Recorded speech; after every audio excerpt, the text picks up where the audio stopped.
So ప్రస్తుతం మనతోటి కొంతమంది కార్యకర్తలు అయితే ఉన్నారు, ఒకసారి మాట్లాడి చూద్దాం.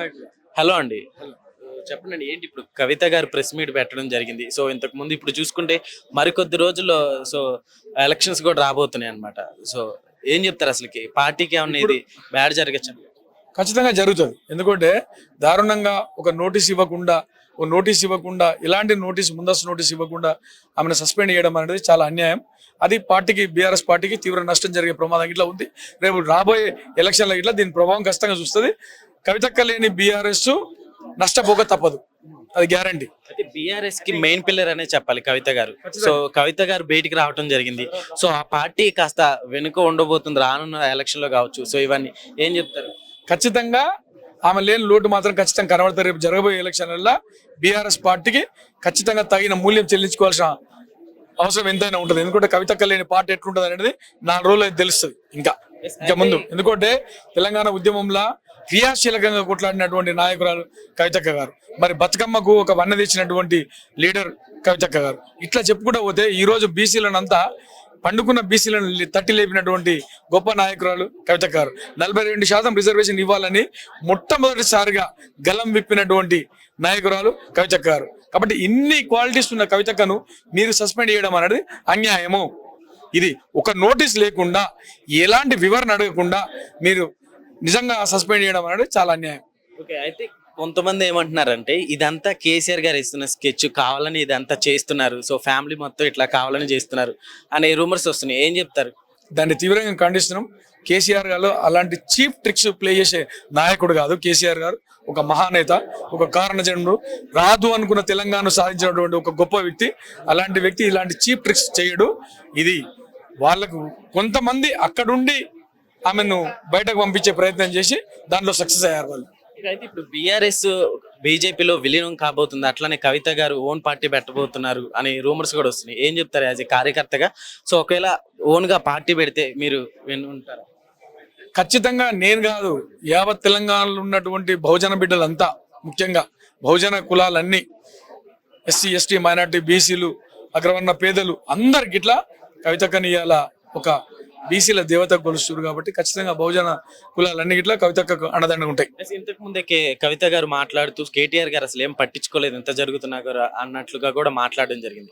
సో ఏం చెప్తారు? ఎవరు పట్టించుకోకపోతేనే ఇంత దూరం వచ్చింది. ఎందుకంటే ఆమె ఒక ఇష్యూ మీద కొట్లాడేటువంటి నాయకురాలు.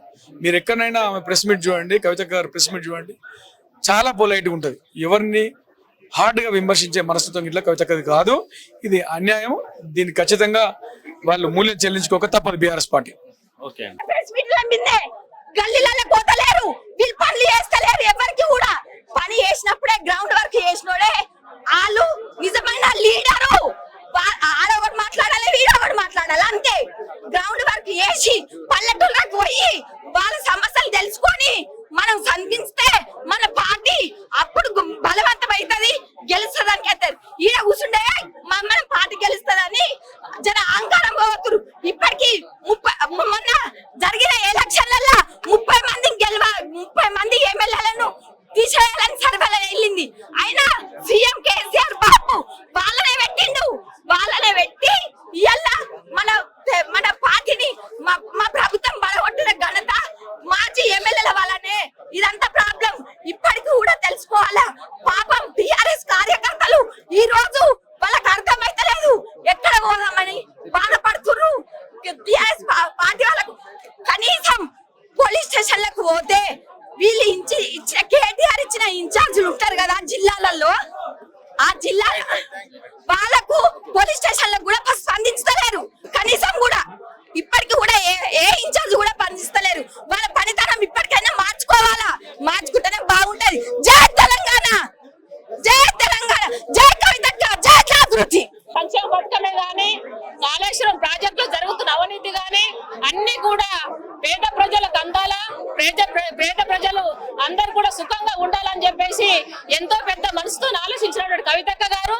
వీళ్ళ తెలంగాణ ప్రజలు బాధపడితే కవితక్క గారు ఎంతో బాగా అయిపోయి తండ్రి దగ్గరికి, నాన్నగారి దగ్గరికి తీసుకుపోయి విషయాలను చెప్పాలని చెప్పేసి పోతే 2 గంటల సేపు తెలంగాణ భవన్ లో కూకుండా పెట్టి కేటీఆర్ అన్నతో కలిసి ఇవన్నీ విషయాలు కూడా జరుగుతున్న పరిణామాలు, ప్రజలలో వస్తున్న విభేదాలు గాని, ప్రజలకు వీళ్ళు ఎంత దూరం ఉన్నారు, ఎంత మాయ చేస్తున్నారు, ఎంత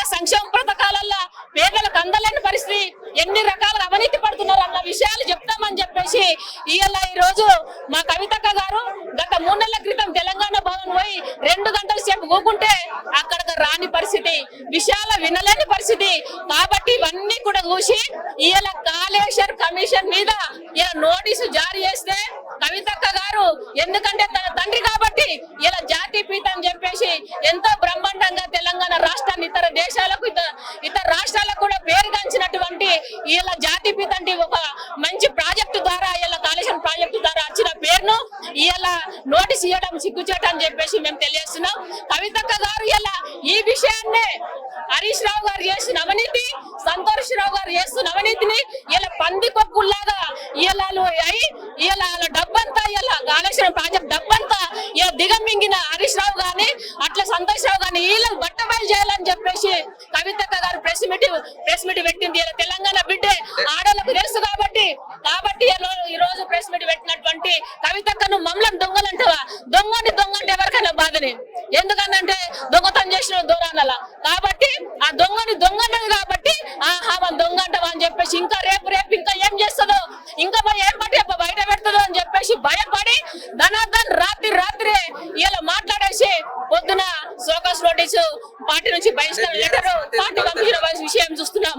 బీఆర్ఎస్ పార్టీలో కవితను పట్టించుకోకపోవడం పైన ఇవన్నీ కూడా బయట పెడుతున్నారు అనుకోవచ్చు. ప్రధానంగా బీఆర్ఎస్ పార్టీలో పట్టించుకోవడం అనేది కాదు, కేసీఆర్ గారి దగ్గర ఒక రాష్ట్రానికి 4 కోట్ల ప్రజలను సమన్వయం చేసే కేసీఆర్ గారు ఆయన దగ్గరికి పోవాలంటే సమయం సందర్భము ఎమ్మెల్యేలు అట్లాగే అధికారులు కలెక్టర్లు అందరూ కూడా ఆయనకు ఆ టైం ఉంటది కాబట్టి ఆ టైం వెచ్చించుకొని కవితక్క పోవాలి. కాబట్టి ఈ జరుగుతున్న ఒక పరిణామాలన్నీ కూడా ఎంతో మంది బాధపడుతున్నారు, ఎన్నో రకాలుగా బాధపడుతున్నారు. కాబట్టి ఈ బాధలన్నీ కూడా చెప్పాలని పోయేసరికి ఈ యొక్క సంతోష్ రావు గాని హరీష్ రావు గాని వాళ్ళిద్దరు దార పలుకుల్లాగా కేసీఆర్ గారి దగ్గర ఉండి వాళ్ళ విషయాలు కూడా జరుగుతున్న తెలంగాణలో బాధలను కూడా తెలియకుండా ఆ బాధలను కూడా ఇలా కేసీఆర్ గారి దగ్గర చేస్తున్నారు. ఇలా మూలంగా పేద ప్రజలందరూ తెలంగాణ ప్రజలందరూ కూడా బాధపడుతున్నారు అన్న విషయం చెప్పామంటే వీళ్ళు బహిష్కారం చేసుడు, వీళ్ళు కలిపియకపోవడము, వీళ్ళు ఇబ్బందికి గురి చేయడము. ప్రధానంగా పార్టీ పెడుతుంది అని చెప్పేసి చాలా ఛానళ్లు కూడా నిన్న నుంచి మారుమోగుతున్నాయి. కవితక్కకున్న జన సమూహము చాలా పెద్దది కాబట్టి ఇలా తెలంగాణ యావత్తు ఇలా మన తెలంగాణ రాష్ట్రం కాదు ఇతర రాష్ట్రాలలో కూడా వ్యాపించింది జనమంతా. కాబట్టి తెలంగాణలో కవితక్క వెనుక ఇలా 2 కోట్ల మంది మహిళలు చాలా మంది ఉన్నారని చెప్పేసి మేము సందర్భం చేస్తున్నాం. అక్క ఏ నిర్ణయం తీసుకుంటే ఆ నిర్ణయానికి అందరం కూడా మేము కట్టుబడి ఉంటామని చెప్పేసి తెలియజేస్తున్నాం. ఇది సంతోష్ రావు హరీష్ రావు ఉత్తరవంగి కేసీఆర్ గారికి మాట్లాడాలని చెప్పి సస్పెండ్ వెనకాల వాళ్ళిద్దరు రోడ్డు ఉన్నారు.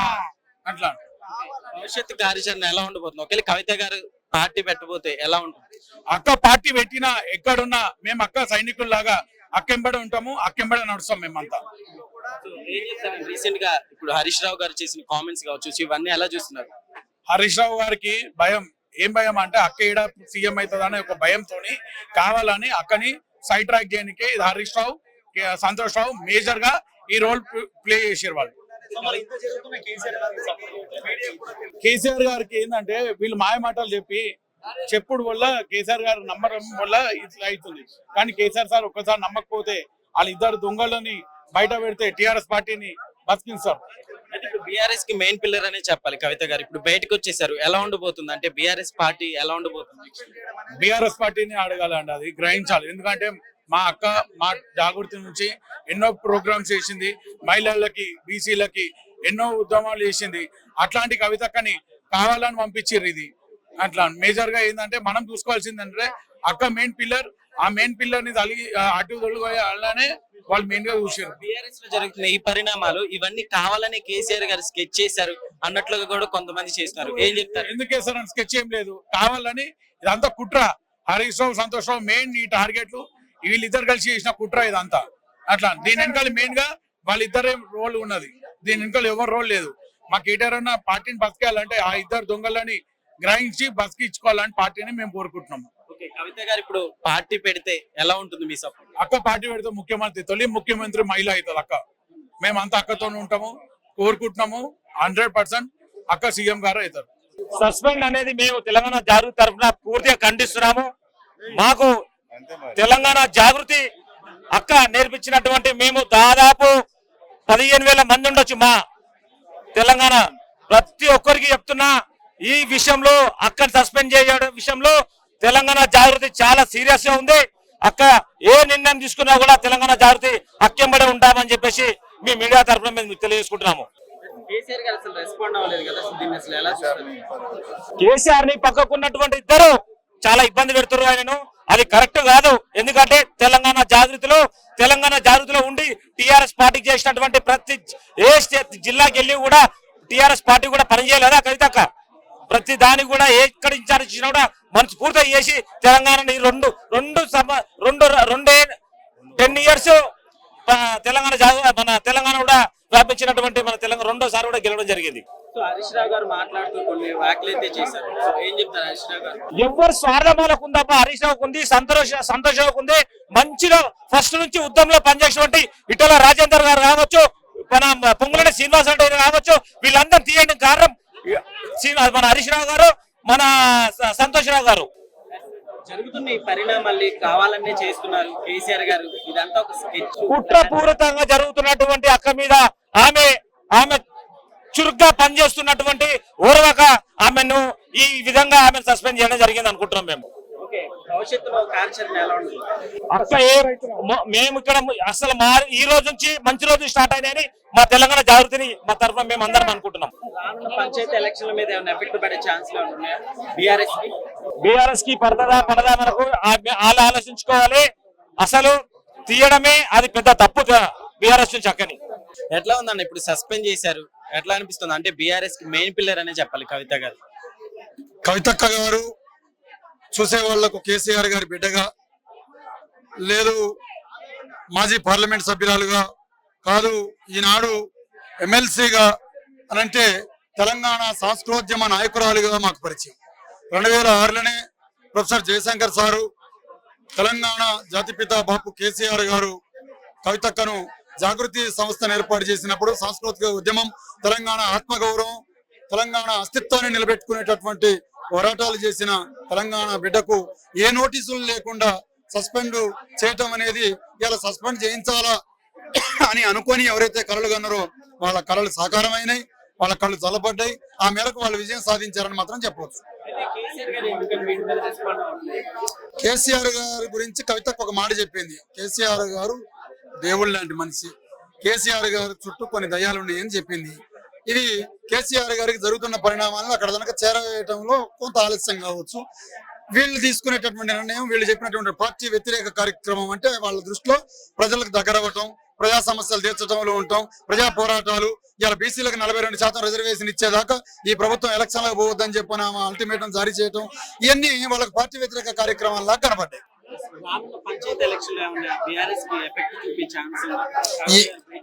ఏదైనా ప్రజల కోసమే పనిచేసేటటువంటి నాయకులు రేపు పొద్దున జరగబోయే గ్రామ పంచాయతీ ఎన్నికలో ఎంపీటీసీ ఇంకోటో ఈ దృష్టిలో పెట్టుకోవడం కాదు. ఇలా కవితక్కను బయటికి పంపాలని వాళ్ళు ఏదైతే అనుకున్నారో ఆ మేరకు వాళ్ళు సక్సెస్ అయినా కవితక్క మాత్రం ప్రజలకు దగ్గరైంది అనేది మాత్రం చెప్పవచ్చు.